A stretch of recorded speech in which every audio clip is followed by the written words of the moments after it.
সাইমা ফেরদৌস আমাদের institute of business administration থেকে উনি সংক্ষেপে তার অনুভূতিটি বলবেন। আসসালামু আলাইকুম সবাইকে। আমার বলবার অনেক কিছু আছে, সংক্ষিপ্ত করার কথা আমি খেই হারাচ্ছি আমি কোনটা বলবো আর কোনটা বলবো না, সেটা আমার ঘৃণা। আজকে আমার কিছু প্রশ্ন আছে সবার কাছে, দেশবাসীর কাছে তো করবো না, যাদের কাছে করবার তারা বুঝে নেবেন।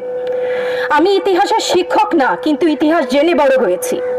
আমার জন্ম ৭১-এর পরে, কিন্তু বই খাতা থেকে সরাসরি যুদ্ধে ভাষা আন্দোলনে যারা অংশগ্রহণ করেছিলেন তাদের কাছ থেকে শোনা শিক্ষা থেকে জানি মুক্তিযুদ্ধের চেতনা কি, ভাষা আন্দোলনের চেতনা কি ছিল।